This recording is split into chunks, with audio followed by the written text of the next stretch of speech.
Please go ahead, sir. You're live. Good morning, ladies and gentlemen. I, Bharat, Regional Director, ASOCHAM, welcome you all on this eve of Knowledge Management Virtual Meet, Women Entrepreneurs. Empowerment, a step towards Aatmanirbhar Bharat. Women are playing a vital role in society, inspiring others. India has one of the lowest female labor participation rate in the world. As per a recent report, only 14% of the women, 58.5 million entrepreneurs in India are women. Only 17% of economy's GDP is because of women's contribution, which is below the global average of 37%. Every 4.1 minute a woman is subject to domestic violence. Only 36% of women in India use sanitary pads.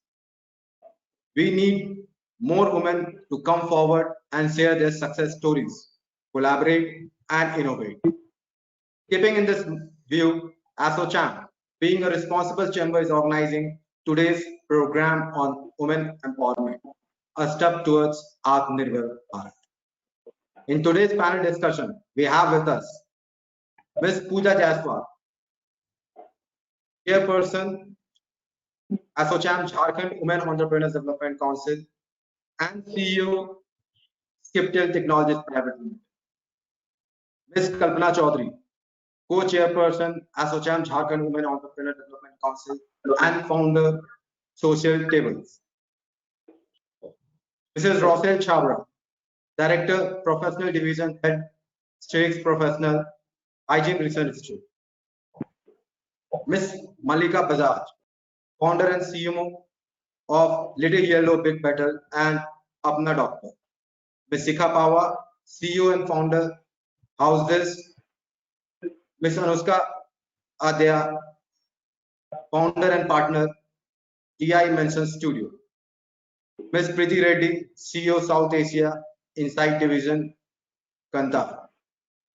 With a deep sense of gratitude on behalf of ASOCHAM, I would like to welcome all the panelists, session chairperson, and moderator. I have every hope that today's discussion will be fruitful. With this positive note, before starting the panel discussion, I would like to bring to you a young professional dreaming with innovative ideas, Ms. Pooja Jaiswal, Chairperson, ASOCHAM Jharkhand Women Entrepreneurs Development Council, and CEO, Skiptel Technologies Private Limited, to deliver a welcome and opening remarks to set up the tone of today's program.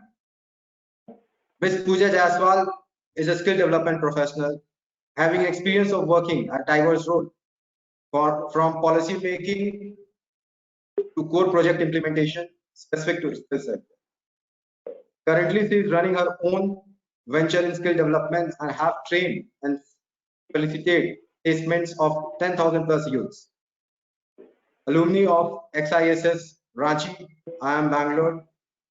Once again, I request Ms. Pooja Jaiswal for her team address.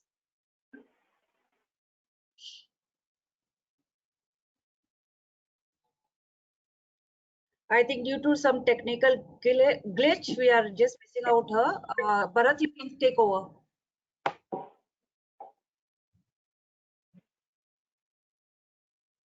Okay. Ms. Pooja Jaiswal, are you there? Bharatji, you can give the vote of welcome all. Hello. Yeah, are you there, Pooja? Yeah, I'm so sorry. There was some internet error. Hello. So, Am I audible? looking forward for your team address. You can start. Yeah, just switched on my camera. Yeah. Yeah, sure. So very sorry. Yeah. No problem.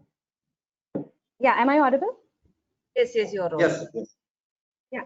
So hello and very good morning, all of you. I'm really fascinated to see such empowered, beautiful, successful, and inspirational women on one platform, and I'm really delighted to be part of it. Thank you, ASOCHAM, for organizing it, especially Bharatji and Kunalji.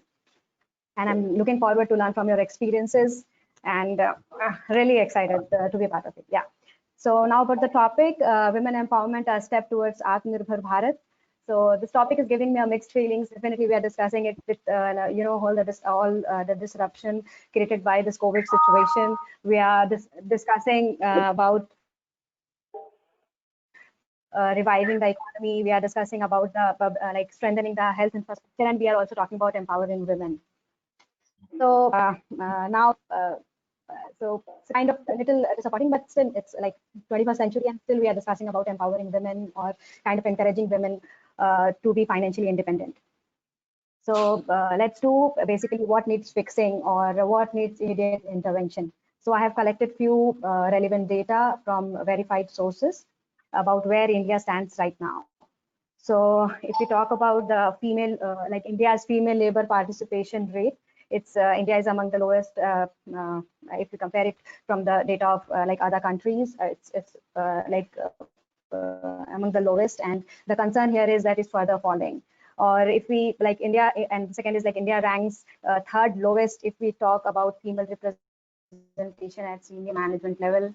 The total number of like only 10% of total entrepreneurs in India are women. You can see the disparity here, like only 10%, where the population is approximately 50%. And if you talk about the financial inclusion of women right now, thanks to Jan Dhan Yojana, like more than 77% women have crossed the entry barrier. They have like they own their own bank account. But if you talk about the other financial engagement parameters, the situation is still abysmal. Like only 16.7% women do savings, 5% took loans, or less than 5% own a credit card. In other parameters, also the condition is not at par with the other gender, right? Like male counterpart, basically. So definitely post-COVID, this like post-COVID era, like for the whole world is going digital. We are doing business online. We are sharing information online. So or knowledge sharing, everything is like we are doing it online. But only 30% of women have access to like not access to their own mobile phone, or they use or a similar number use internet also.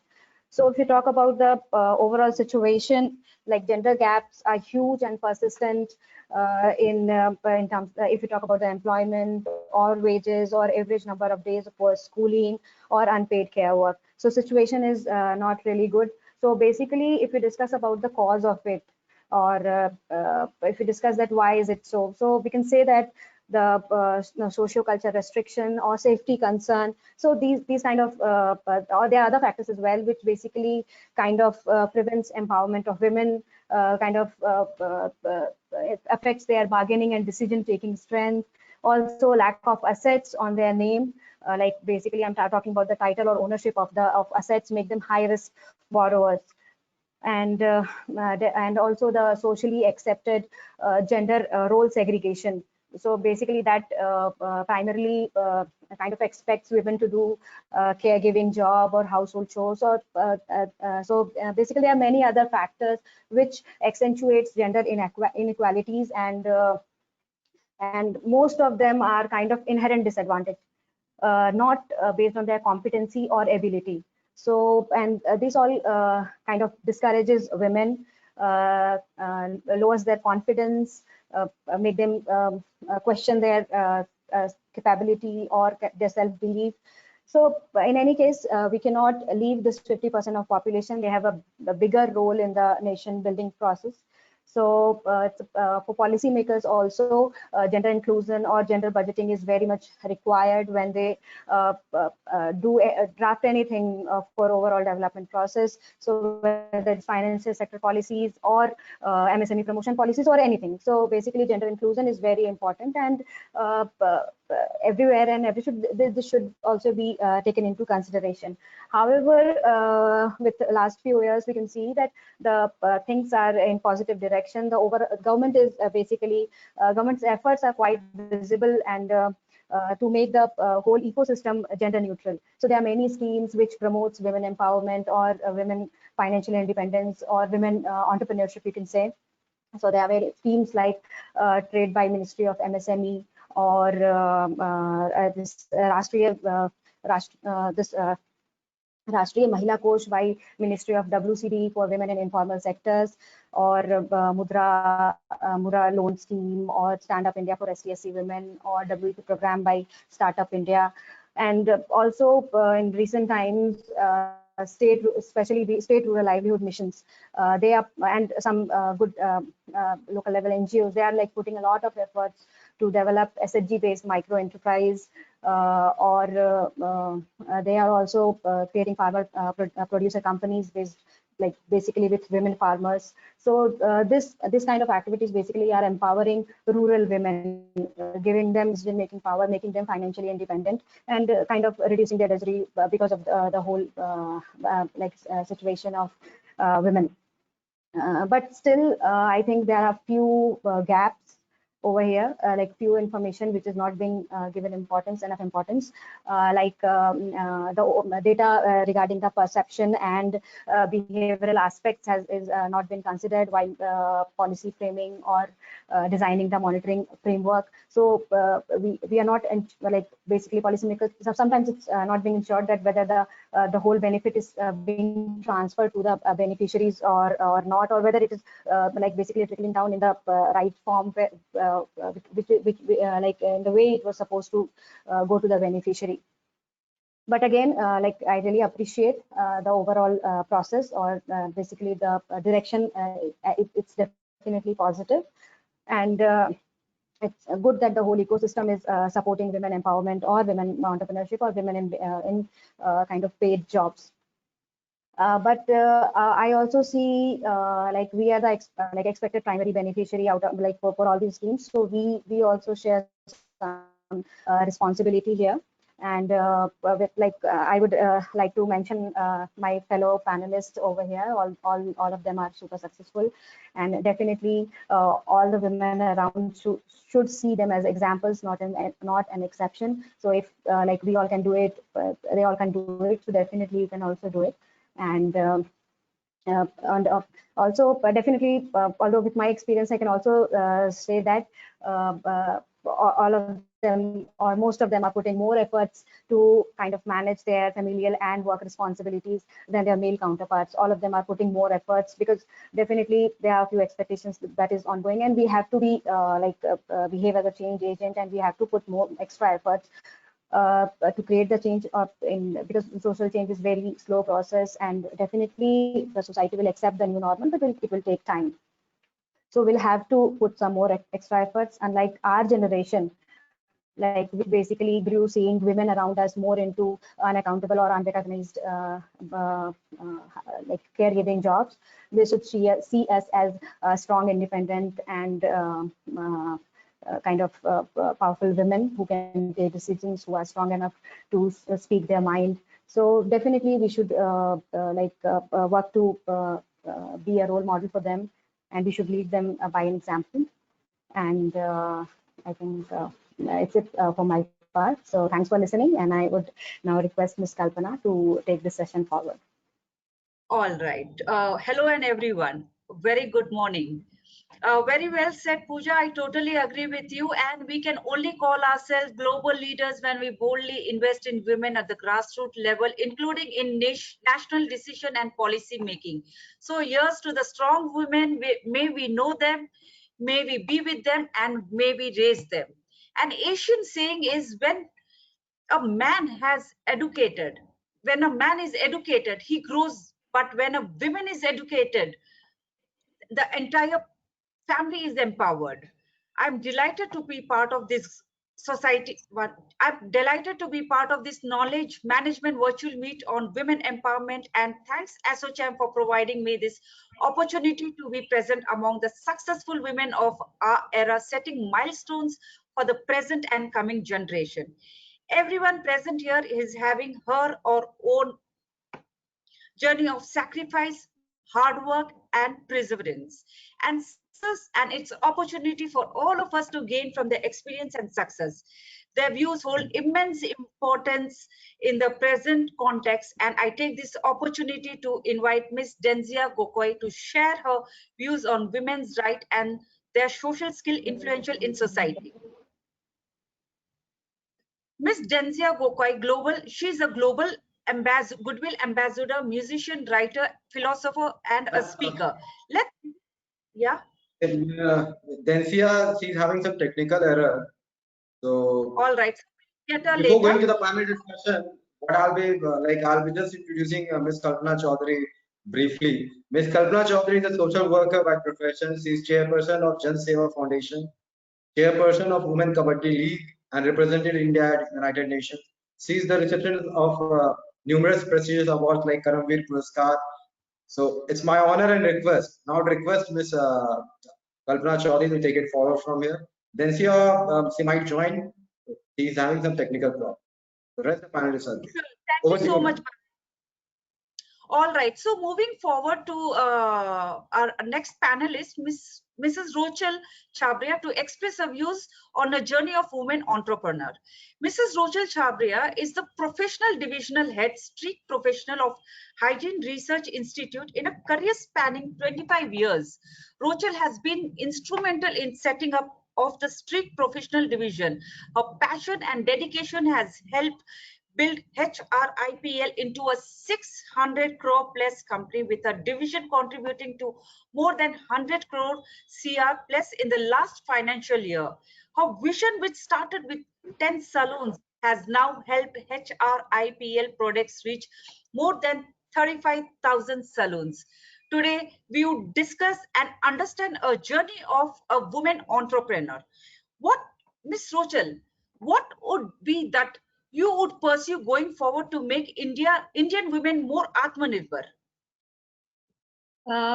To pursue what we are actually doing right now is, we've adopted villages and we've been doing a lot of courses for these rural villages, the women, where we teach them, besides beauty, because we are in the beauty industry, we've been teaching them tailoring courses, we've been teaching them bedside assistance courses, data entry courses. So somehow trying to make them independent women who can go out into the world and are equipped.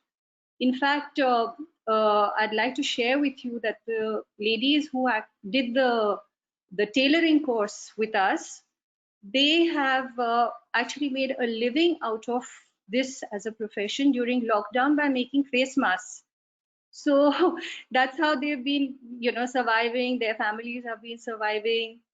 And yeah, besides that, of course, during lockdown, I've mentored a few house-run businesses to make them into sort of larger, scale them up, and then startups is something that is very dear to me. So yeah, that's what I've been doing. That's incredible. So, what are your future plans in terms of empowering our women? Future plans. So how are you taking this forward? Taking this forward, yeah, I mean, as I mentioned, trying to expand with my, of course, which is my expertise, which is salons. So trying to empower women with sort of being independent, handling salons, and what we actually realized is that ladies, it's not an organized sector. Initially, when I started, it was not like an organized sector. So made it more organized, the only Indian player in hair color at that time. And then we made the education more structured. We started making them more independent by training them on basic haircuts, colors. So yeah, a lot actually that has been going on. That's amazing. I would also want to understand, are you also giving these trainings to women who are most vulnerable in the society? In terms of teaching them the hair, how to, put those colors or the hair cutting or the everything which involves about beauty and salon. Yeah. Absolutely. So what we actually do is, we have basic courses that we have starting all the way from basic haircut to advanced, and also hair treatments and how they can run a salon. We do salon management programs for them. And in fact, as we as we move ahead and make it more advanced, we've got international stylists who come in, who share in their information, who share in their training. So we've upgraded slowly and steadily over the years. We've been upgrading their knowledge, and yeah, it is really, really nice to see when these ladies are like independent, handling themselves. Totally.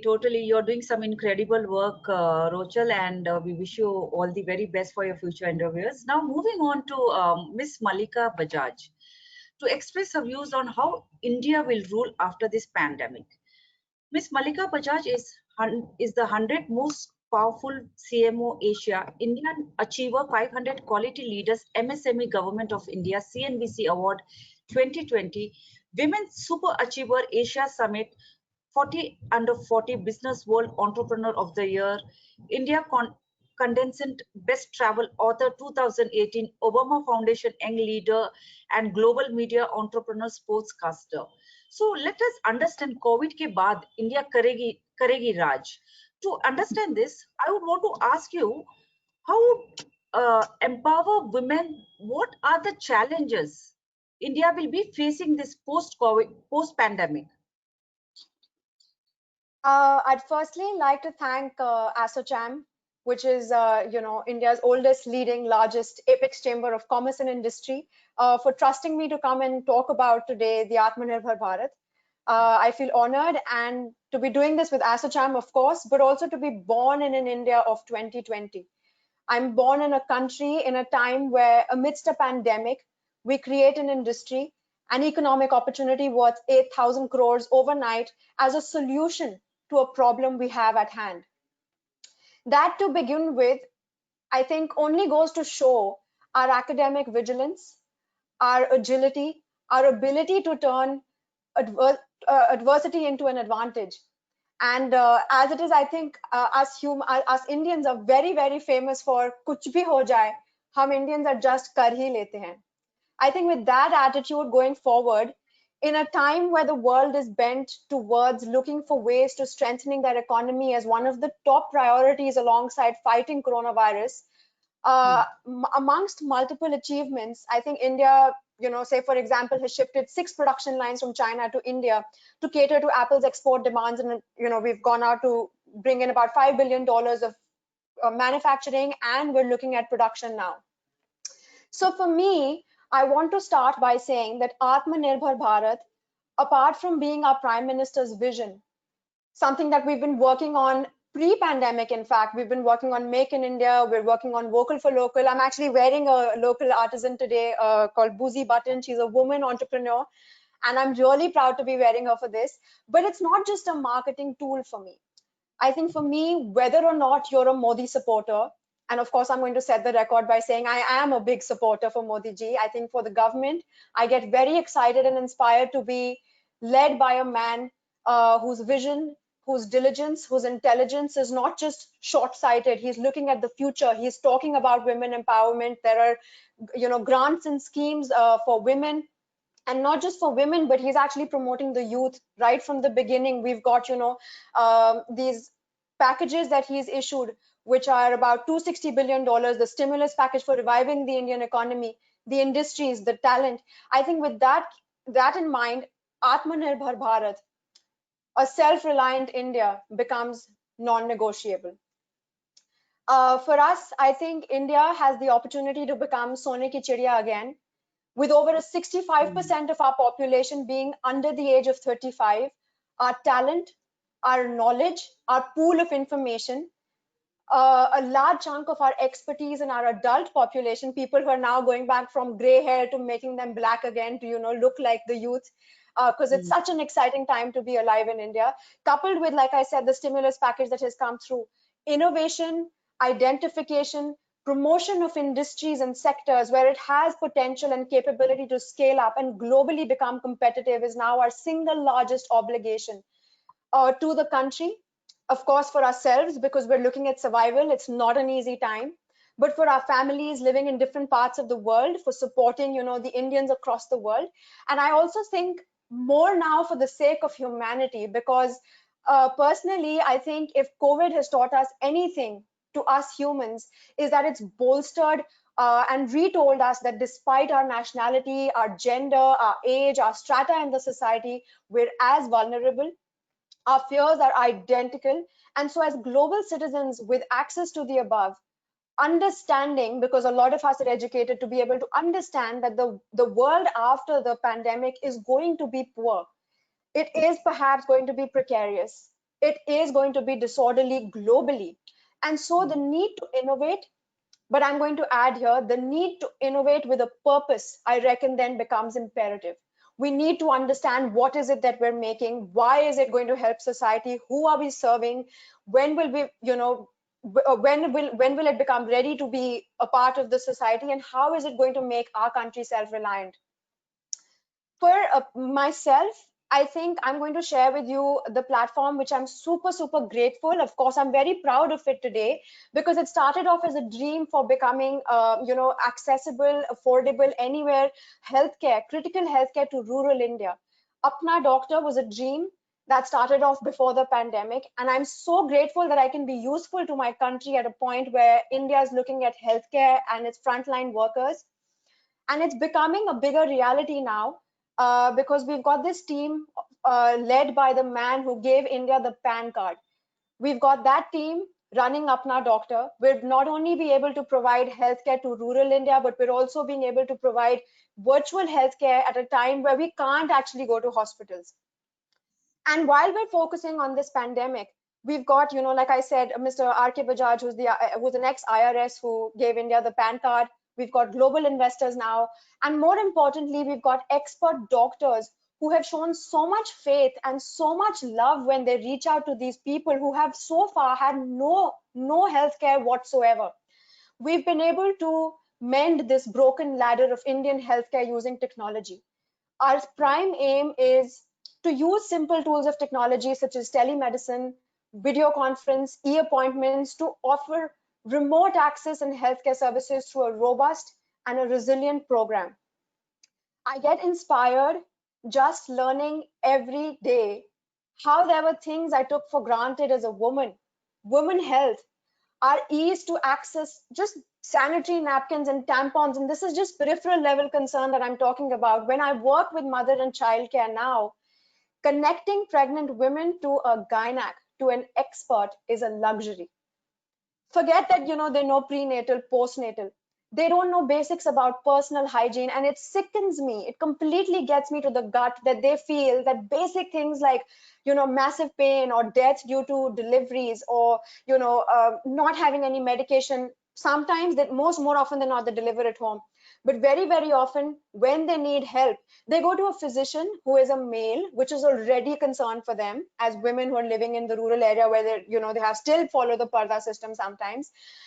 And they go to this guy who just wings it. He's just winging births because they don't have access to female doctors or gynacs or experts. And then they normalize these things down generations. So if you talk to them, they'll be like, yeah, this is normal. My mother died in birth and that was normal. So the fact is that while our platform can offer that service to them, and it makes me very, very grateful, I've also realized over time that as an educated citizen to my country, it becomes my duty to at least read, government schemes that are coming out. Like, for example, the government has launched the Poshan scheme for women who are about to deliver. They can get a certain amount of money while they're pregnant to take care of themselves and after.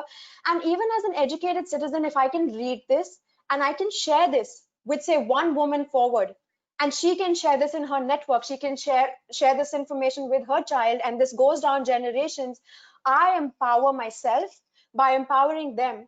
And that helps me make women Aatmanirbhar. I think for me, they always say there is always a strong woman behind a successful man. I think there's also going to have to be that need now where we start propagating that there will have to be a strong man behind every woman, because otherwise India will not become Aatmanirbhar. So I'm going to, of course, talk about this if there are any questions about that. But that is our platform, which I'm super, super proud of and happy to share with. And I think I'm going to go on to also say that the need to make, again, it's going to go back because there is always this, humongous dialogue and debate and this negative narrative, which we're stuck in as a society with our preconceived religious, political mindsets that we can't afford to break out of. we have to be more relevant. I think 70%, like I said, our population lives in the rural parts. 65% of our population is under 35. And if we can believe in their talent, if we can reach out to them using technology, if we can promote Make in India, Vocal for Local, Ayushman Bharat, all these things that I know a majority of us don't appreciate because they don't like the person who's talking to them. They may or may not have to believe in that government. But the truth of the matter is that, like I said again, it's non-negotiable. As a country, at least to us privileged ones who can afford the luxury of quarantine, it is our duty to be responsible because we can afford healthcare. I work in healthcare and I can guarantee you that the risk we put our vendors, our farmers, our drivers, our police forces, our hospital staff, doctors, nurses, by just being selfish, by just saying, हमें कोई फर्क नहीं पड़ता, you know, that attitude of चलता है, हम कर सकते हैं ये. We don't realize that if we lose these people at that level of our society and at that pyramid, India will not revive. We do not have scope for coming back. We do not have scope for any revival whatsoever. Jitna bhi money government dale, if we're not going to be responsible, we're not going to be able to come back and survive this pandemic. So I would highly recommend that we support, like I said, Make in India opportunities. I definitely feel like if we can inform, educate, use technology and reach out on the masses, we will make everybody Aatmanirbhar by making them realize that if we don't let our pride prevent us in lending a helping hand when we can to upcoming ventures, if we invest in India, if we invest in this talent, invest in our youth, because I have had the opportunity, like you mentioned in the introduction, to work with these students, with the Obama Foundation, with multiple universities that I've worked with, you know, IIT Bombay, NITI, Raisoni, NDIM, Chitkaras in Chandigarh, all of those, absolutely brilliant talent. And I think if we can show faith in collaboration, there is no one stopping us. And my favorite concern of women empowerment, I'm going to say this because I say this all the time, that women who wish to be Aatmanirbhar are Aatmanirbhar. We find our ways, we find relationships, we find ecosystems to work in. We don't actually sacrifice contrary to popular belief. We women find our ways. And the world has very many good people who support us women. I think we need to invest in finding those people. Having said that, India, I feel like, is slowly, and well, not even that slowly, becoming more open to women in a workforce. Our problem is not so much women empowerment. I reckon it's not even the participation that we lack. We don't even have any problems in, you know, the intent of women coming forward. I personally feel India lacks the infrastructure for women's safety, which is what keeps us away from schools, which is what keeps us away from our jobs. More often than not, we're not even safe at home. So that is a burning concern we should address while we're still discussing and debating women empowerment. Because I personally have worked with women. I am Aatmanirbhar. I'm privileged, of course. I'm raised by an Aatmanirbhar woman. I've worked with Aatmanirbhar women. I'm wearing an Aatmanirbhar woman. And I think with COVID, you'll realize so many women have now appeared online with, you know, the talent that they have. Our women are equipped, I reckon. They're intelligent, they're employable, as are our men, and vice versa. So there is no debate about that. But I think our problem is our mindset, which needs to change. I think this whole खानदान, हमारी परंपरा, हमारे संस्कार में औरतें काम नहीं करती, ideal बेटीज घर बैठती हैं, daughter-in-laws were so educated, पर वो काम पे नहीं जाएंगी. I think that unfortunate breed needs to change. So good luck if you're living with them or are those people. We need to change you. We need to address them as a concern. But I don't think we need schemes and grants. I think we need more women to support women. And when I say that, I mean that we need to go back to the basics of educating and investing in our boys and girls and our men and women equally to have an Aatmanirbhar country and to be able to be self-reliant so that we can support each other. Because I definitely feel that going forward, post-pandemic, we cannot be a superpower if half our population is sitting at home being khandani or being like having a parampara. There's nothing unsanskari about a woman being at work. There is nothing unkhandani about a woman going and, you know, exposing her talent. So I think that for me is important, and I'm really hoping that going forward, I'm positive that our youth is going to be the changing factor, and I'm really looking forward to ideas coming out, and I'm so excited that we're sharing this information and being able to share it with so many people, because I really hope that women can sort of talk more women going forward. Very well said, Malika. And it's always, as Mahatma Gandhi ji says, be the change you wish to see. So it's high time all of us take the charge and support women. And when women support each other, miracles happen. उसका Well, मजा ही कुछ और होता है जी some yeah मजा और होता है. Yeah, I totally agree with you, Malika. Well, so now I would like to invite Shika Pava to express her views of the can play a significant role in fostering women empowerment. Ms. Shika Pava started her career at Hindustan Lever Limited in 2006. In 2009, she started her own venture as a manufacturer of a soft furnishing catering to the private labels of leading organized retail chains in India. In 2011, Shika founded Women Decor Brand House. So I want to understand entrepreneurship and women empowerment. While we talk about this, what is the single most critical factor in creating the more women entrepreneurs? Thank you so much, Ms. Chaudhary, for that introduction. And firstly, I would like to start by thanking ASSOCHAM, in particular Mr. Bharat Jaiswal and Ms. Pooja Jaiswal, and you for having me here. It's wonderful to be in the company of so many prolific women and to share my experience. And honestly, the idea of women empowerment and how entrepreneurship can be a catalyst is something that is very, very dear to my heart. So this is a fantastic opportunity. Thank you for this. You've asked a very pertinent question, what is that one factor that sort of maybe holds back or, can be one way by which we can move the needle on entrepreneurship. I just want to take you back a little in time. You talked about how I had sort of passed out from B school. I worked with Unilever for a short stint, and, I just, the bug bit and I decided to become an entrepreneur. If people ask me why, even today, I don't really have an answer, but I did. And I think I was very starry-eyed at that time, and I really thought I would conquer the world, because House This is a home furnishing brand that I've created with a passion to take a homegrown brand to the rest of the world. And I really think that we don't need to clip our wings and think it will be a national brand. And I really want to take a genuine home decor brand to the world. So this was my vision even then, and continues to be even today. And I'm very passionate about it.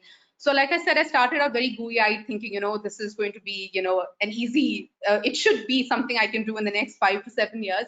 I mean, I'm very proud of the progress we've made, but I just want to go back to the point you asked me. I think I was surprised by just the cultural and social factors that, were things that did come in my way, but constantly were put up at me. Small examples, especially when women go through inflection points like marriage or having a child, those are especially those points when, people question whether you can really stay the course. So funnily enough, my CA asking me when I'm getting married, are you still going to continue this? And I can see Malika smiling, maybe we all have these kind of strange situations that come up. And then, a buyer very condescendingly telling me when I just returned from my maternity break that, oh, you're back very quickly. And I was like, that's not even a question that a man would be asked. So I think to answer your question, it's the cultural and social barriers that are the biggest and the conditioning that we go through, right? That, those are the biggest factors that make a role, in where women, how much confidence we have, how much ability do we have to put ourselves out there. And why I think entrepreneurship is so fantastic in being able to, push women is because when you run a business of your own, you really have to do everything yourself, especially if you're a single founder like I am. And what my journey has given me is such a great degree of confidence, dealing with government officials, dealing with vendors, negotiating with, all kinds of people, meeting buyers. And when I started, it all used to be men, and the kind of confidence that I have developed now that I can run the ship by myself is something that I would love to have the opportunity to give to many more women. Secondly, the question of identity, we are much more than the roles that we play at home. And if our cultural and social, sort of environment can start accepting that, I think, we can really go out there, like Malika said, and play such a big role. And of course, the biggest point being the independence that entrepreneurship grants you, right? I mean, financially, and even the sense of, having a space of your own. So I think to answer your question, certainly it is the cultural and social factors. And if you can stay the course and these factors can become positive sort of catalysts, I think it can be absolutely, this is the single most thing that we need to attack from ground up. Yes. Wonderful, and rightly said. It's high time, we coexist. Absolutely. Yeah. So now let's move on to Anushka Adya to express her views on how digitization of country can help in women entrepreneur and economic growth. Miss Anushka Adya is a marketing professional with over 10 years of working experience. She's also known as an entrepreneur with two successful startup business, Lajja Diaries, a platform for women to voice their experience with abuse, and D-Mention Studio, on award-winning digital marketing advertising agency. Well, so women empowerment and inclusion in Indian economy via digitization of the country. So, uh, Anushka, will digitization truly help women with a work-life balance and also help them maintain their role as women homemaker?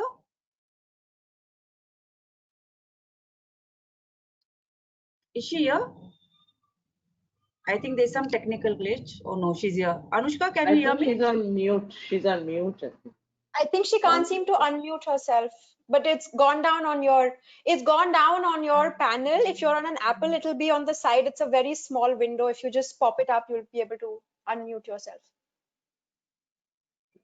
On the right hand side, Bharatji, can you just unmute Anushka? Let the host unmute.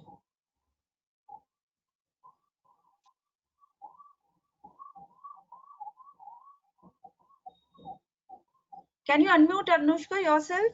Is that possible for you to do?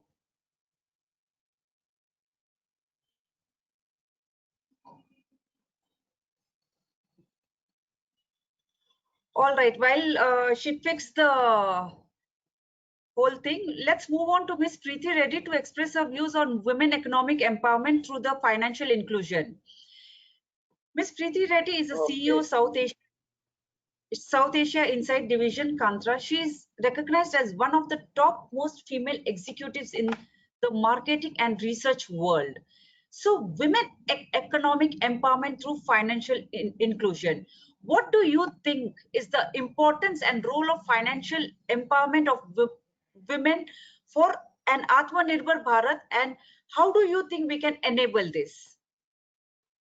Thanks, Kalpana. I think the question is really begs the question in the sense that women empowerment, we know, is all about equipping and allowing women to make life-determining decisions and to be able to act upon them.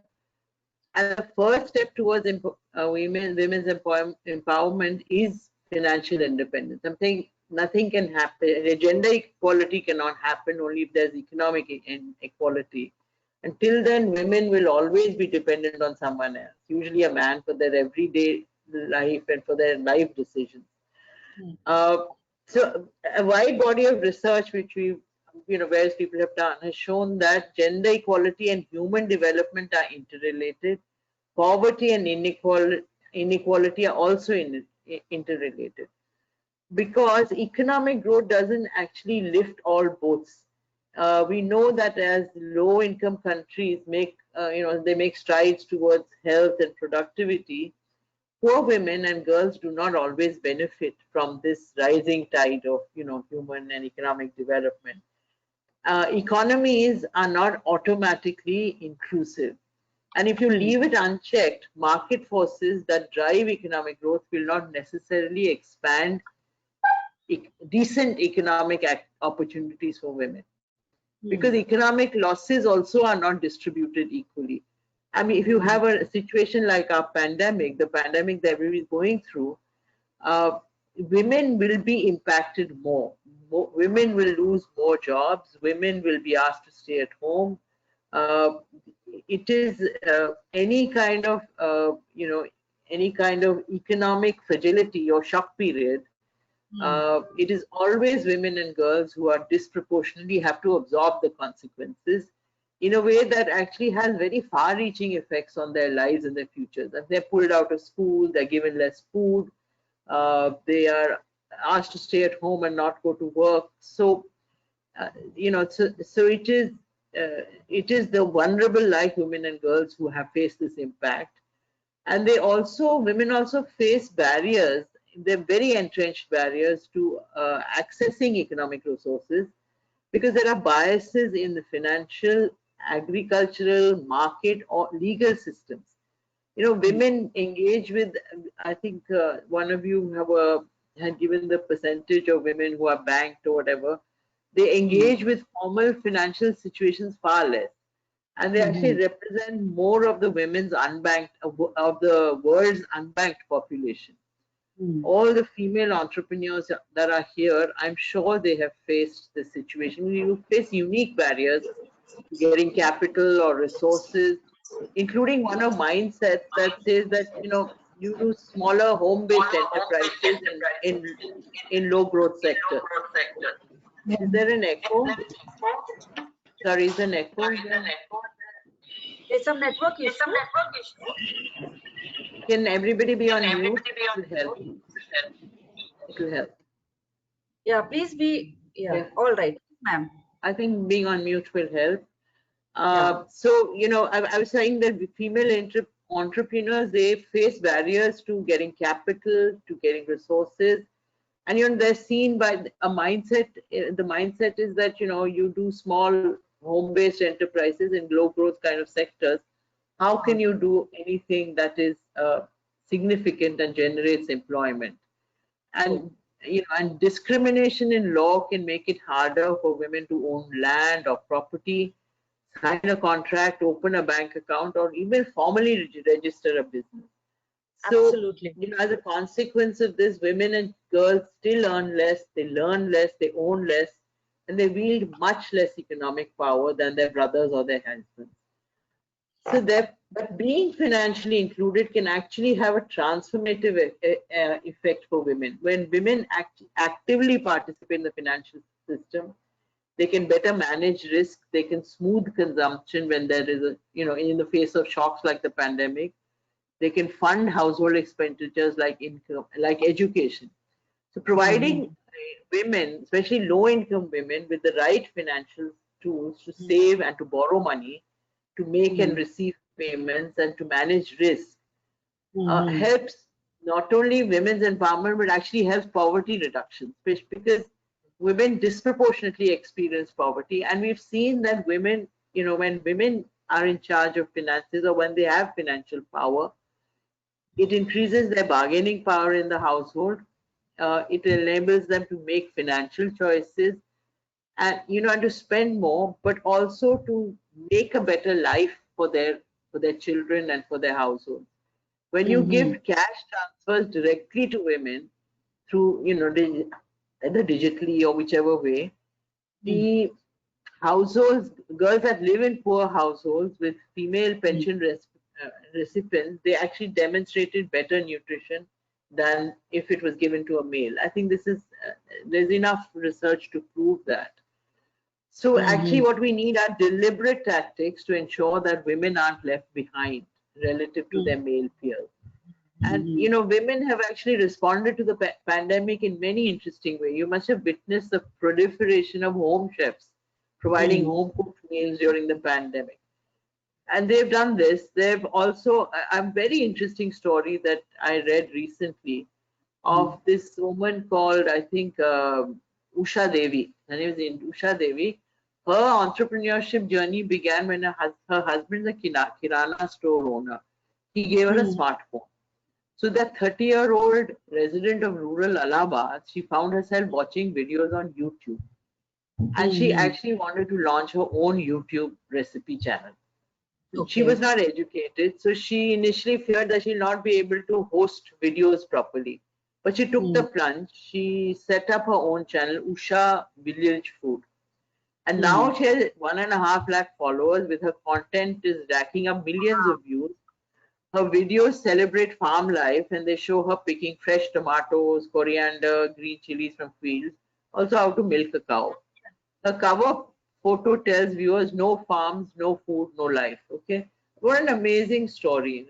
And if you can empower women, and the digital economy actually makes it easier. You just have to make it easier for them, because they're illiterate, many of them.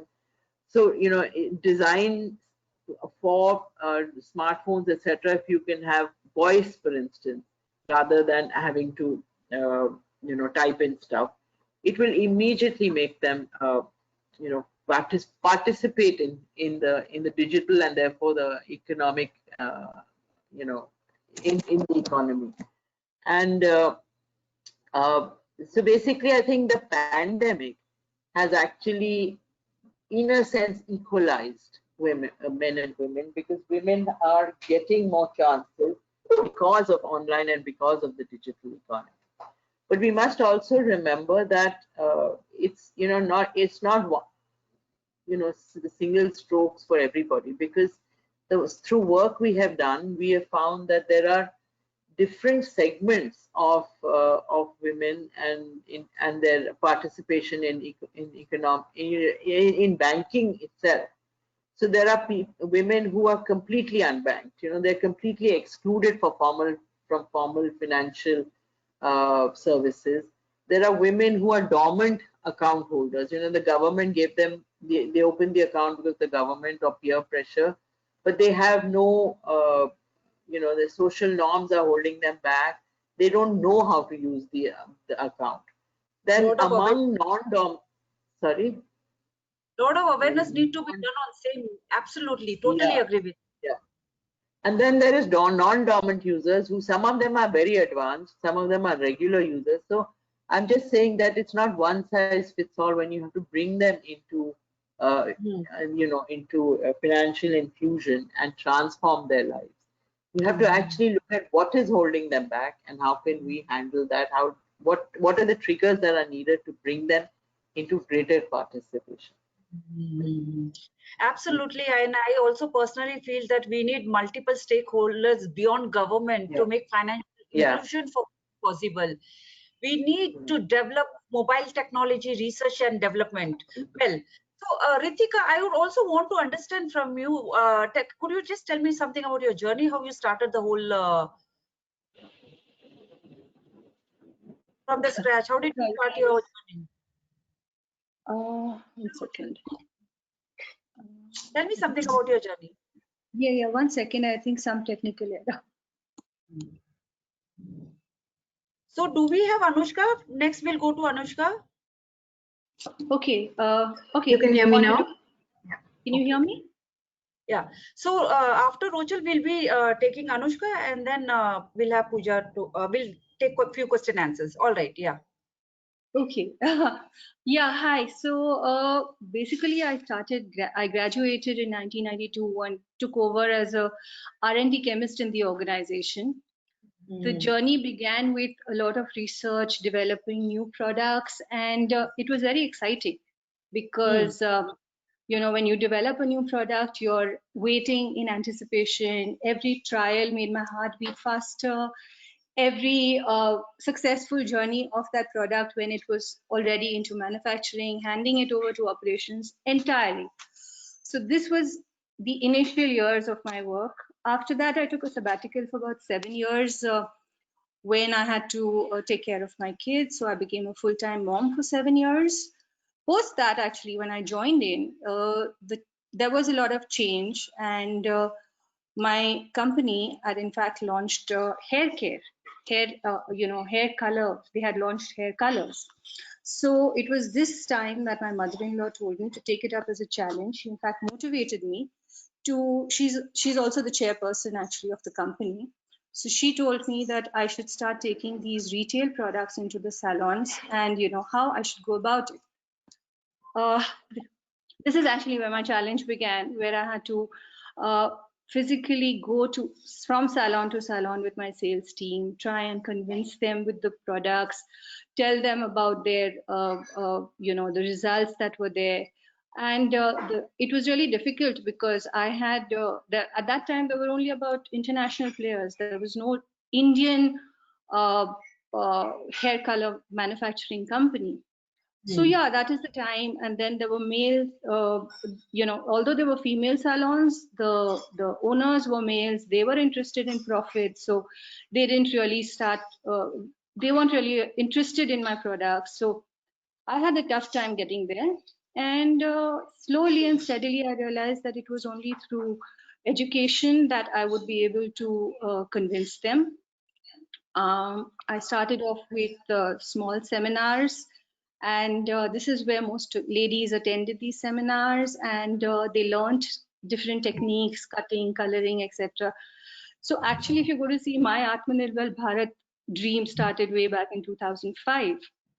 And in fact, our products, which are like Streaks and our Basmol, which are our flagship products, these products are also done with in-house research and manufactured in India. So even make in India philosophy started 20 years back for us. So yeah, this has been my journey. And then of course now during lockdown, we've trained close to about 20,000 salons, conducting webinars, etc. In fact, there are a lot of ladies when you're on a Zoom call, you're conducting the webinar, and I actually see ladies who are so keen on learning that they are simultaneously doing their household work, they're making chapatis, they're cooking, but they don't want to miss out on the opportunity to actually learn. And so it's really, really heartwarming. And Wow. so it's been a nice journey. Incredible. And also, yeah, I mean, I would like to actually mention, you have a support from your family, especially when your mother-in-law is coming forward and supporting you.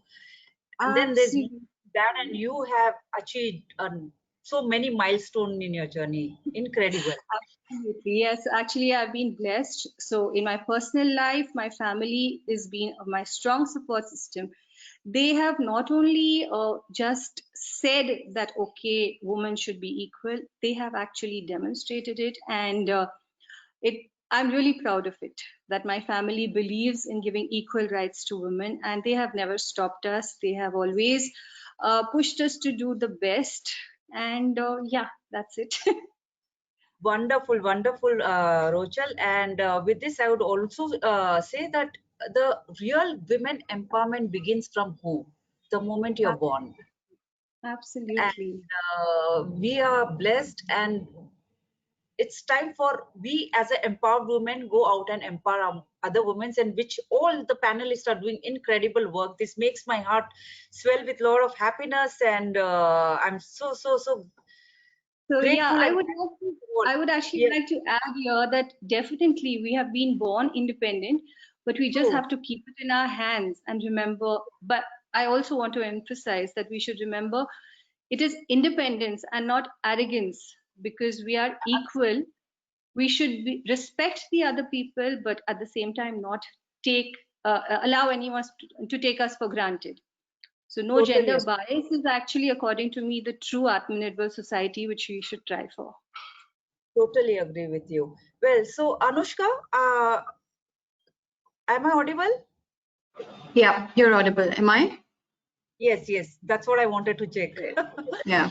Well, so we were talking about understanding women empowerment and inclusion in Indian economy via digitization of the country. So I would want to understand how digitization truly helps women with work-life balance and also help them maintain their role as a homemaker. Just a brief introduction about me before I begin. Yeah. You can start, Anushka. Yeah. So I have a digital marketing agency by the name of Dimension Studio, and we are a 360-degree digital marketing agency. We work on different brands and bring people online. Apart from that, I also have a foundation for women called Lajja Foundation. We deal with women who have been through any kind of abuse or violence in their lives, and we give them skills to be able to become economically, independent, because I feel that is what makes a woman Aatmanirbhar, when she is economically independent. Another venture that we've got into during the time of the pandemic is something called Grow Labs, where we focus on mental health, virtual mental health. We have a toll-free number where people have been calling, and we give personal counseling sessions to people who are facing any kind of mental trauma. So one of these ventures, digital has been my forte, and what I would like to say is that empowerment of women, I feel, is key to actually creating a gender equal digital democracy, because the digital economy actually opens a lot of barriers for women, and it provides education, it provides engagement, it can provide employment, entrepreneurship, a lot of financial inclusion that women can actually go out there and find out schemes that the government is doing in order to actually feel a lot more independent. Some very interesting points that my co-panelists Malika and Preeti mentioned. Malika mentioned about infrastructure. How infrastructure is going to be key to creating an Aatmanirbhar India for women, and I feel the digital economy is what that infrastructure can actually be, because as Ms. Preeti correctly pointed out, that a girl from a small village was able to access internet via a phone and create a YouTube channel, and thereby economically become independent and voice and express her opinions. So that is one example of a small town girl who became Atmanirbhar, and 48.04% of women in India, if all of those women join the Indian workforce, I think we will make great strides towards actually, becoming more Atmanirbhar. It'll contribute a lot to the GDP of the country. It'll contribute a lot to the productivity of the country. And yeah, I feel we'll just grow a lot more as a country. And like you, I think correctly pointed out in the beginning, that the narrative will change from me to we, because when a woman is educated, when a woman gains skills, she actually takes her entire family and teaches her entire family. So I think the digital economy is really going to help with that. And with the recent funds put in by Google as well, I feel the $10 billion that are going to come in, if we actually take a chunk of all, like actually have women startups where which are led by women and employ only women, and foster economic growth for women, I think we'll be making a lot more strides in Atmanirbhar India. Absolutely, Anushka, very well said. And having said that, I mean, even you can find, I'm sure in everyone's home, that even our mates are using WhatsApp, Facebook, Yeah. YouTube, and Correct. they're like, "Mummy ji, aaj ye sabji bana do, didi, aaj ye bana do," and also this Right. is what I call digital empowerment. And even payment is been done कि घर पे लेके जाऊंगी तो शायद मेरे हाथ में पैसे नहीं रहेंगे, दीदी आप मेरा पैसे मेरे अकाउंट में डाल दीजिए. So Yes. more power. Yes. We, So more power, all our women out here. Well, so let's take up some few question answers before we go for this vote of thanks. And do we have any questions? Let me just check once.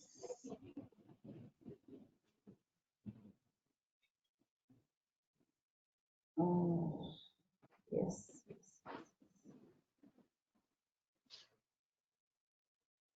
Okay, from Asta Kiran to Shika Pawa, what is the most stressful part about working at women's empowerment? Could I request you to repeat that, Ms. Chaudhary? I couldn't hear your the entire question. Yeah, all right. So can all of us mute once? I mean, those who are not. Yeah, all right. So now, am I audible? Yes, sounds good. Thank you. All right. What is the most stressful part about working at? Okay, so what challenges have you faced as working on women empowerment?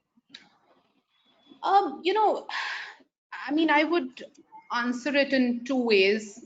I think one is on a personal level. I think, like I mentioned before, just social conditioning. I think even yourself, because you're brought up in a certain way and you tend to adapt to a situation like that. My family, immediate family, was very supportive, but the other side of the family did certainly think that I was just doing this to keep myself busy for the longest time, which I used to find very insulting because I really wanted to grow this large organization. And then, like I said, that the ecosystem is all male, and therefore, the kind of conversations you have don't sort of, I would say, facilitate or really encourage you. But I think at a structural level, there are other challenges as well, which have been raised, in fact, just access to capital. I'm very happy to say it's become much better now, and there are institutional frameworks being built around it. But I am in the process of raising funds for my company, at least I was before COVID.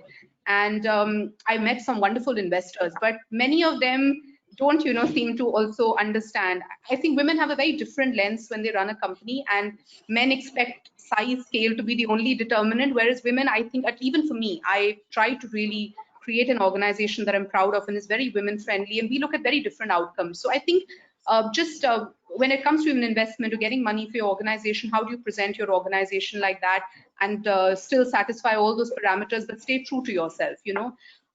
The other factor I would say is role models, you know. I think it's great, these kind of forums that come up, you know, because initially when I started, it was a very lonely battle. I laugh and tell people it was like me going battling out, you know, because I have to deal with the traditional economy. You know, I source textile, we do design with vendors, where it's all very, very much a male bastion.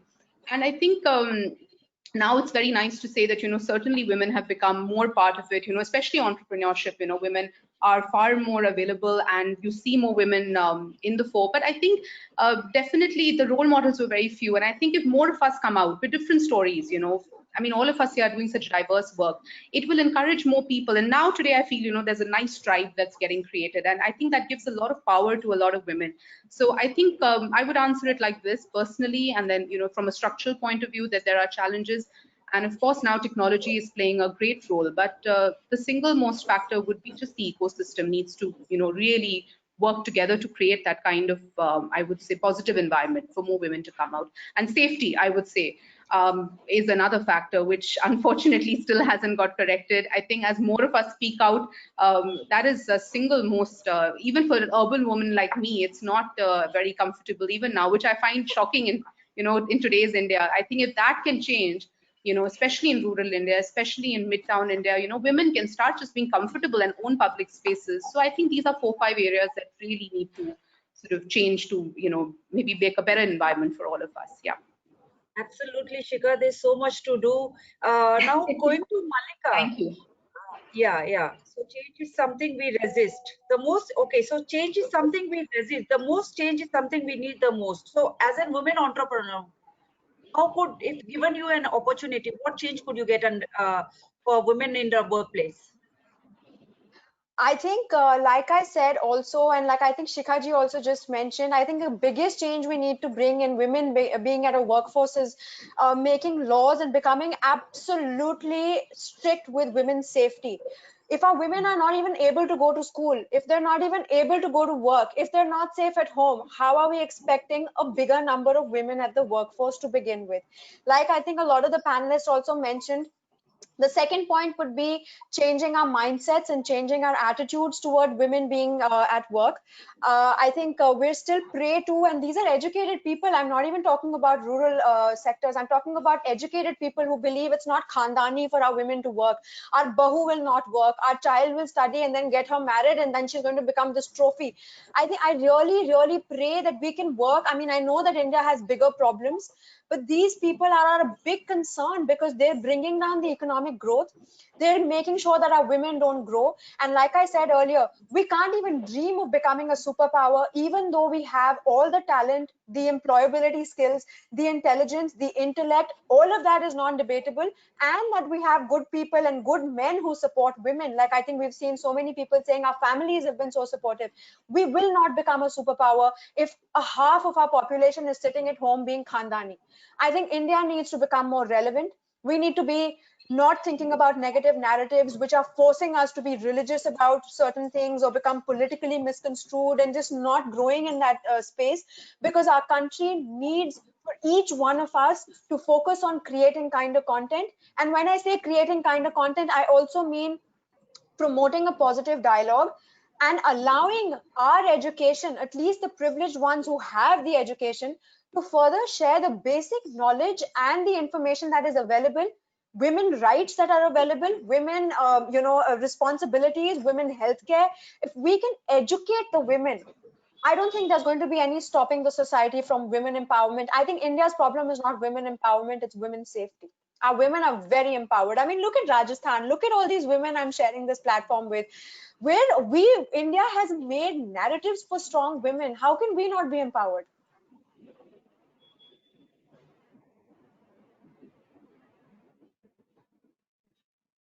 Kalpana ji, I think you're on mute, or I can't hear her.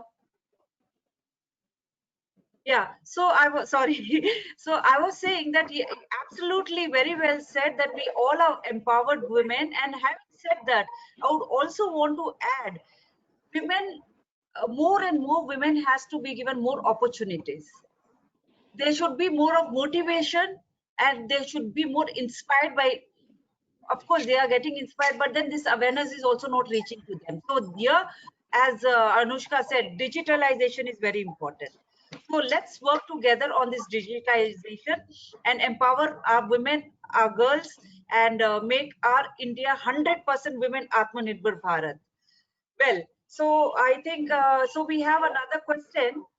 uh, this is for Anushka. In the digital world where remote work has become common, how do women ensure they do not burn out due to overwork and stress? Yeah, I think this is something which is actually a big matter of concern, because as working women are making strides, another a factor which is not helping is that the workload of the household is falling upon the woman single-handedly. I think one of the panelists correctly mentioned that, behind a strong man, there has to be a strong woman, but I think behind a strong woman, there has to be a strong man as well. So when we move towards gender equality, we need to move towards, splitting your household duties, splitting your household chores so that the male takes responsibility as well. You know, uh, in a household you want to have kids as a woman, you want to continue the family, but if you're continuing the family, then the child is also the husband's child. So take equal responsibility, split your duties, and let the woman also build her career. Once that comes, that gender stereotype changes and we move towards more of gender equality, I feel burnout will happen lesser, because uh, with work moving remote, it's definitely making it safer for women. They are feeling more secure doing a lot more freelance work, learning new skills at home, but at the same time they are still continuing to do all of their work and managing their entire family. So I feel it is going to be something which is going to be a matter of concern for women in the coming years, especially when they join the workforce. And I think we'll have to kind of take up this issue of splitting duties very aggressively in the coming years, to be able to make sure that women don't burn out and don't face anxiety as a result of too much workload coming onto them. Can't hear you. Sorry. I can't hear you, Kalpana. Can you hear me? Yeah. Am I audible? Yeah. Okay. So, just a moment. I'm not. Okay. So, a woman is like a tea bag. You never know how strong she is, as the quote says. She gets it in hot water. Since you are coming from a grooming industry, Rochelle. Rochelle. Yeah. Ma'am, I'll come back to you, Rochelle. Yeah. So since you're coming from the grooming industry, how would you like to connect these women entrepreneurs with wellness? With wellness. Yes. Well, to begin with, I would like to say that it's very satisfying when I see women who are Aatmanirbhar, who are sort of independent entrepreneurs. The industry that I deal with, I have come across many ladies who actually want to be independent, who want to run their own salons, and as I said, education, etc., was what was lacking. So we've been doing that, and now what we actually did was the company started with this incentive program where we take these ladies on international trips when they complete their sales. 80% of them are ladies. They are so thrilled to be out, and they feel they have this achieved something which is on their own potential, which is like not husband dependent, that they're going on an international trip. And you have these ladies who are they feel so independent and they are like free birds. So that gives me immense pleasure, and I think a great achievement. Also, we every year we have this we have these stylists who come in, international stylists. We do trainings, and then to add a glamour quotient to it, we have these celebrities who walk the ramp for us. So we've got them closer to celebrities like Sonakshi Sinha and Sania Malhotra and Rakul Preet, and they feel that, oh my God, this is something that we would have never dreamt of. So it gives me pleasure again when they come. They bless me when they're receiving their certificates, telling me that they have actually become independent, and all thanks to me, to the organization. So yeah, it's really nice to see those reactions that we get. And one of our latest achievements actually was when we co-partnered with Bombay Times Fashion Week, and we had Payal Singhal and us together launch a collection where our brand ambassador Vani Kapoor walked the ramp, and the number of ladies who actually flew in, because this was in Bombay, they flew in from Pan India. They were like really excited to be part of it. So yeah, so this has been a good, satisfying moment for me. From you, Rachel, is this the international tour what you had taken? Is this a training tour or it was just an holiday tour? So it's a holiday come training. It's normally we do this every year. We've taken them to Dubai, we've taken them to Bangkok, we've taken them to Bali. So we've been doing this, and they look forward to it. It's like a getaway for them from their families with no responsibility, just ladies. They don't. In fact, few of them actually did not venture out of their cities, and for them this was like a great achievement to be independent and go on an international trip without their family. So yeah, that was like the moment for me. Absolutely, and I can just feel that vibes over here. How happy they would have felt it. Yes. All right, so do we have you?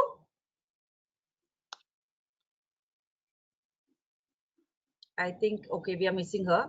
So now let me see if she's here, if she's joining back. Just wait for a minute. All right, I think there's some again technical glitch, and so moving on to, I would like to take this opportunity to thanks all our sponsors, Spectral Skills, Hygienic Research Institute, Apna Doctor, How's This, and thank you once again for being this part of this initiative. And now I would request Ms. Pooja Jaiswal, Chairperson, ASSOCHAM Jharkhand Women Entrepreneur Development Council and CEO Spectral Technology, to give vote of thanks. Pooja, do we have? Yeah, she's here. Yeah. I'm just joining. Yeah. So 1 minute. Before we go for vote of thanks, we have Miss Preeti here. So just a moment. Let me take this question. All right. How important is financial inclusion for women? What are the changes and reforms need to support in terms of policy making? I think I did touch upon it when I spoke. I'm saying that the first thing that we have to do is actually make them financially independent. Everything else follows after that. If you have, it gives them confidence, it gives them bargaining power, it gives them, it gives them security. If you don't have financial independence, you can, empowerment is really just a word. What we can do is, and the government is trying. I mean, and I think many panelists have spoken about it. But for some reason, whatever the government is doing, not all of it reaches women. Sometimes they're not aware that that these facilities are available. Sometimes societal barriers hold them back. So I think the first thing is, as a collective, women as a collective group should actually try and see if we can make these women at the first level aware of that, that they can be financially independent, and help them do that. And that can only happen, as I said, if it's a women's collective. As as maybe a group of women can actually get together and say that, how do I empower women who are who are unempowered or whatever. So that is one. The other is, as I was saying, try and understand why is it that they are not part of the financial of the financial inclusion or whatever, and try and remove those barriers. There are many barriers. There's societal, there are infrastructural, there are self-confidence barriers. I don't think we can do all of it at one go. But the government is certainly trying to help. And, if we can partner with them as a women's collective to do that, I think it will help, regardless of what, as Malika was saying, regardless of what you think of who's the prime minister and who it is. Have these women in as the focus and see what we can do for them. Yeah. All right. So before going for this closing and vote of thanks, I would also want from each and every speaker, beginning from Malika, and then we can just move forward. Tell us your experience on today's discussion and your learnings. Wow, what a curveball. No, I think I'm really, really, like I started, I'm so honored that we're doing this with ASSOCHAM because of the credibility it brings to the platform. The fact that we're debating Aatmanirbhar Bharat means that all of us are on the same page because we're taking out time from, running our businesses to making sure that we can become Aatmanirbhar Bharat. And it, of course, fills my heart to see women, different age groups here discussing exactly that men and women need to be educated and invested in equally, that there are good people in this world. If you invest in your relationships, you will be able to create an ecosystem for yourself. And the fact that women are no less than men and vice versa, I think I also, given this digital transformation that we're now going to be facing, I really hope that in the coming generations, we can take away the stigma of men are bad and women are under-empowered, so that our future generations can feel equal, we can feel invested in each other's growth, and we can take each other forward, because I really think there's a lot of work. Like I said, the world is going to be poorer, precarious, and very disorderly. So if we keep having these frivolous debates or these preconceived, notions of feminism and gender, how are we going to revive as global citizens, having lived a pandemic? We don't have that time anymore. So I'm very excited that we're having these conversations, and I'm really hoping we can reach out a lot of multiple brands, create some kind of content, and make a very, very beautiful world for us. Also, because I think for us so far, pandemics have been fearful, anxious, stressful. This is our first digital pandemic, so this is hopeful that we can make this world a better place and use technology to reach out to a massive audience. And hopefully this time, maybe, we've been making this mistake of always leaving the rural and the underprivileged parts of the world out, that now when we're reconstructing this world, we can make it more inclusive and have them be a part of us as well. All right, so moving on to Ritika. I'm sorry, Kalpana, but I think I missed out on the question. There was a little technical issue. Could you please repeat the question again? So I wanted to ask you, and we wanted to understand about this platform. Today we have invited you all incredible women. So what are your learnings, and what are you taking back, and how are you going to impact others? You are doing incredible work, but yes. Yeah, so first and foremost, I'd like to thank ASSOCHAM for giving us this opportunity. This platform has been wonderful because to meet so many different women who have, achieved something in their and achieved a lot. In fact, it's really nice because honestly, for me, I think for me, when I'm looking, I look at grooming and I look at beauty, but this platform has given a diverse perspective to the entire woman empowerment that we are looking at. And yes, I do look forward to contributing more to society and trying to make more and more. For me, I would like to focus on the rural India and the rural woman, because they are I feel sometimes we tend to neglect that. And they empowered means I feel villages get empowered. If you empower women in a certain in a small village, the entire village is educated. So yeah, that's what I plan to focus on. And yeah, it's been a great learning for me from the other platforms as well, where, you know, whether it was with digital or whether it was with Malika and her inputs or Shikha, it's been great. Yeah. So thank you. Wonderful. Wonderful. Anushka. Yeah, firstly, I'd like to thank ASSOCHAM for having us here. And I think the thing about this session, which has been most interesting, is that while we come from such diverse backgrounds, we're so connected and so on the same page on the issues that surround women empowerment, how we're going to move towards Aatmanirbhar India. So that energy and that vibe has really, you know, motivated, I think, me personally, and I hope it's going to motivate a lot more women out there. But yeah, I mean, I think my work, I want to continue, you know, using like making strides in digital to be able to empower more women and to be able to give more skills to women, especially rural women, to be able to empower them. And hopefully, I think in the post COVID times, when the economy is really going to hit, like the economic pandemic is going to hit India in a couple of months, we'll be able to really revive, keep the good lessons that we have learned from this pandemic, retain those, and build on it further, hopefully. Yeah. But thank you so much for the opportunity. Yeah. Superb. Shika.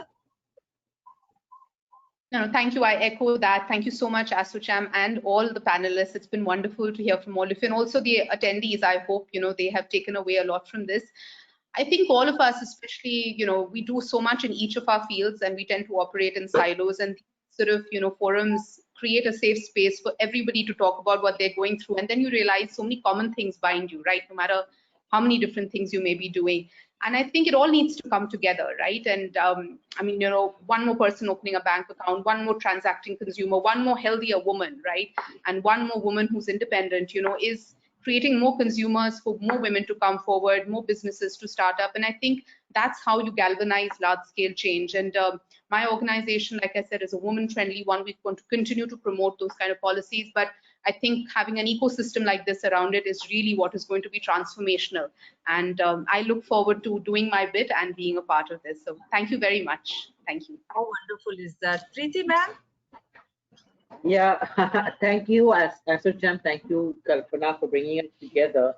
I think my key learning from it's been very exciting because, you know, all of everybody here, it is amazing to see the kind of work that they're doing and you know, and what they want to do in the future.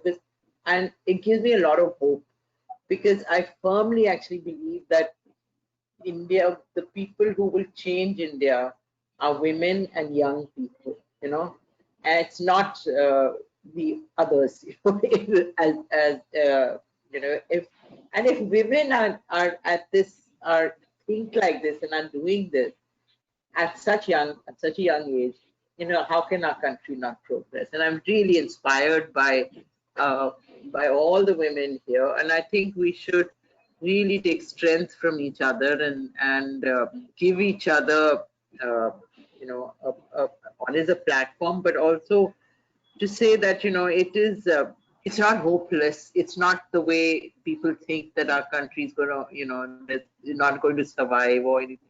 It's not that.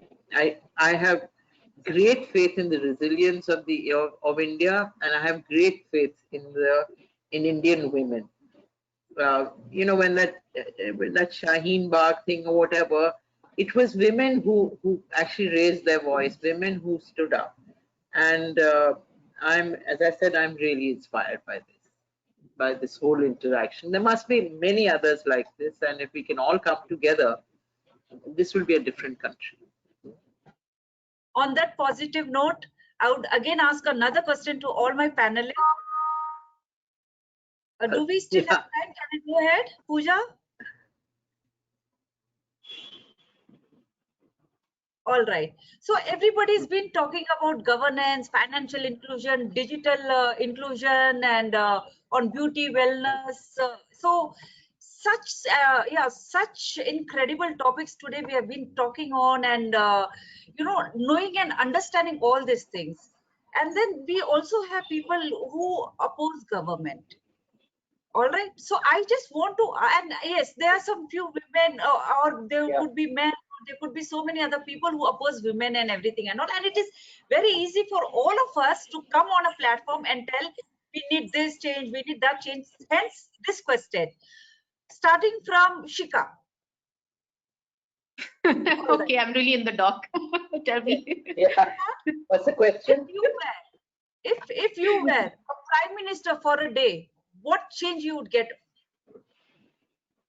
What change will I implement? The first thing what you would implement on?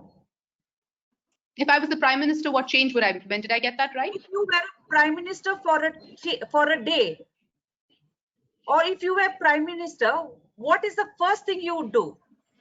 The first change Just what you would do? Well, I don't know how, but what I would like to do is just have equal ownership of public spaces. I mean, can we all walk around freely in our gardens and parks and Right. in our even dimly lit street lights? That's the first thing I would want, so that, you know, we can be equal citizens really and enjoy the space and freedom. I think that's the first thing I would want to do. Absolutely. Superb. Women's security is the priority on list. Yes, totally agree. Preeti. Yeah. Preeti But first, I Reddy. would change the prime. I would first change the prime minister. But that's a political. As a political stance, I would be the prime minister, right? I kind of agree that I would. You know, it's not only women. I would give everybody an equal. Say everybody as an equal citizen of this country, but women especially because you know, we've been held back for so long.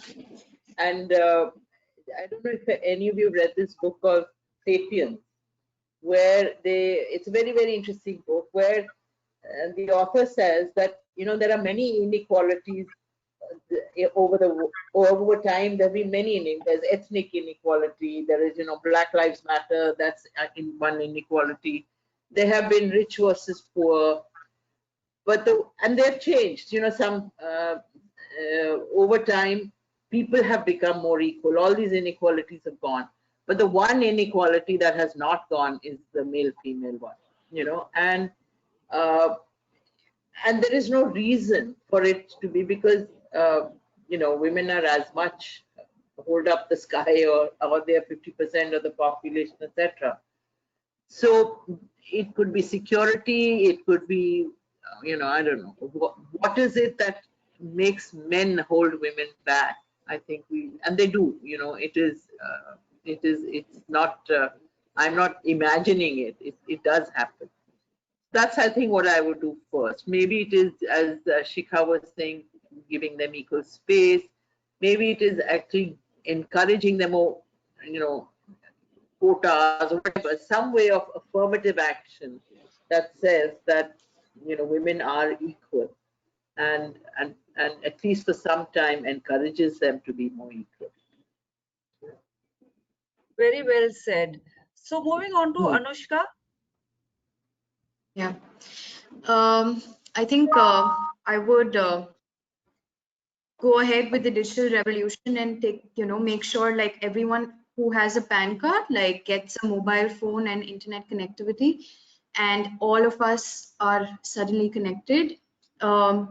Accelerate the digital revolution by a couple of years maybe, and get everyone to communicate with each other, make everyone understand the economic resources that are handy just via the internet, or get everyone to understand that they can learn new skills. There's so many websites that they can go to, so many places that they can apply to jobs. There's so many places that just get everyone connected so that we move a couple of years ahead immediately, and put a lot of funds there maybe like Google has. So this is indeed need of the hour, because I would also want to tell to our audience, there are a lot of people who are not accessible to the schemes, and very easy to blame our government. But the entire day where we sit and are on the WhatsApp, Facebook, LinkedIn, Twitter, Instagram, or XYZ, I think everybody can invest 1 hour of their time on your mobile. Go to the government website and check. There are incredible schemes programs Correct. where you can join, and especially for women and those women who don't know about this, I would also want to mention government is coming up with another scheme over here. It is very important for all of you, where they are going to fund you 3 CR. You for 7 years, you don't even have to pay any interest, no Yeah. mortgage, no security, Yeah. nothing. More can you ask from Modi government? Mm. This is Yeah, Narendra Modi for you guys. Please go ahead, yeah. leverage the schemes. Well, So I'm a Modi supporter, but yes, I am a Modi supporter. But with this, I would also want to say that it is not because I'm a Modi supporter I'm saying this, because these are the schemes which are going to benefit each and every woman if they are going to go learn, study, unlearn, and redo it again. Well, correct. Yes. yes. So moving on. Like for example, what actually happened with the Arogya Setu app, it went viral. Everyone is using it now. Or something like Paytm, we have vegetable vendors using it. So it's not that illiteracy is, a barrier. I think if there's just knowledge that these are the places where you can go look, and these are the benefits that you can get, and this is that one stop where you can find information, I think there's going to be a lot of revolution in the country via digital. Digital transformation and digital empowerment, and I'm very happy to say that India is in it. Wow. Ritika. Yeah. Yeah, so Kalpana ji, this question that you have posed actually is a very difficult one to answer. I really, truly do respect the present government for having handled the pandemic quite well. Given the population of India, it's, I think, equivalent to the entire Europe. And when we are looking at Europe as individual countries, and we are looking at the Indian population, I think we've done excellent work.